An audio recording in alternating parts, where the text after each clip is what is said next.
Hi, welcome back to another video, and yes, we're doing another pedal. Now this is another absolute favourite of mine. This is the Mel9.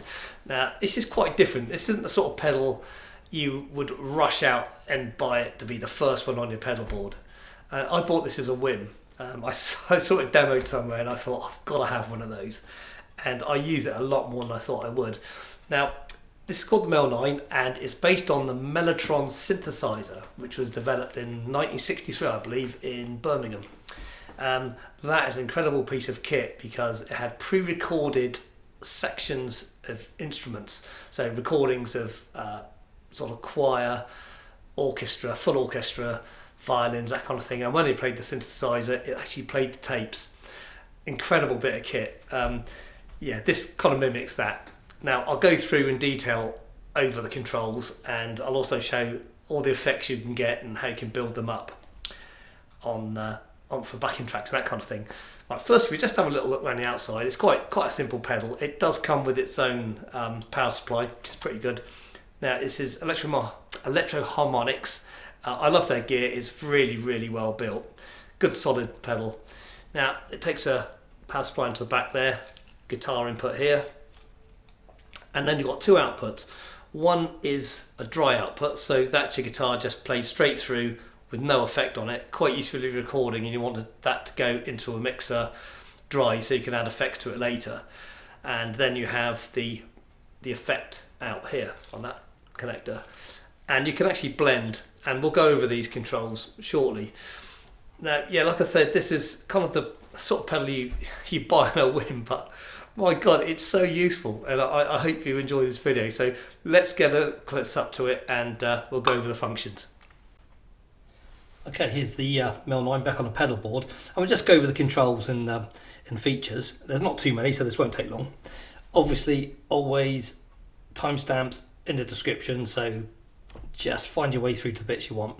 Okay, these two pots here, these are the volumes, and this controls the dry sound, so it brings up or lowers down the actual guitar sound itself. And this is the effect sound, and you can blend these, so the guitar's louder than the effect, or you want the effect a little bit higher than the guitar, or you can actually wind that right down and just have pure effect. And this will make more sense when we plug a guitar into it. Now here we have the attack pot, and this controls the sort of the way the instrument swells into the note, when it comes in abruptly or kind of comes up into a gradual kind of sound. Again, that'll make more sense when you plug it in. And here we have the sustain, well, that kind of speaks for itself. So when you strike a note or play a chord, this controls how long that sound continues for. Now this is purely polyphonic, so it reacts incredibly well to either single notes or even multiple notes and quite complex chords. Here we have a 9-way selector switch. First position is for orchestra. It's one of my favourites. We have cello, strings, flute, clarinet, saxophone, brass, low choir and high choir. Now some work better than others, and some of these work better in the lower register of the guitar rather than the higher. Again, that'll make more sense when we plug a guitar into it. So let's get on and show you what this actually sounds like.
You know, it's just a quick run through all the different kind of sounds on it. Some are much better than others.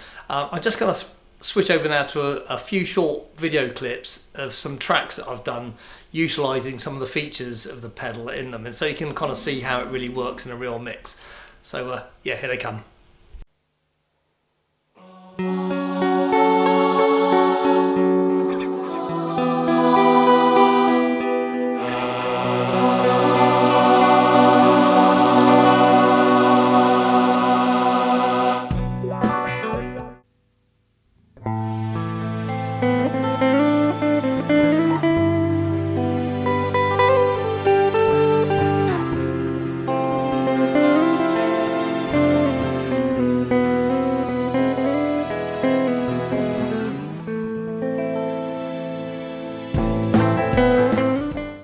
Well, there we have the rather good Mel9 pedal. I really love this pedal. I use it a lot on stuff. I also do some narrated stories for my granddaughter. I write music to go in the background of those and make videos, and I find adding this pedal in adds some real ambience to the backing, so it really works well.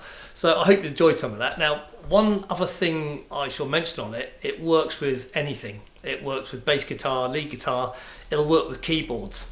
Being polyphonic, it just works to any instrument that has a signal out. Pretty damn good, eh? You can get a real Mellotron if you want, or a modern version of it. It'll cost you around $3 grand. This pedal's about 200, I think, something around that, mate. So it's not a cheap pedal, but it's not for everybody. But I absolutely love it. I think it's really useful for what it's designed to do, anyway. Anyway, I hope you enjoyed that. More videos coming up. So thanks very much for watching, and we'll catch up again soon. Bye now.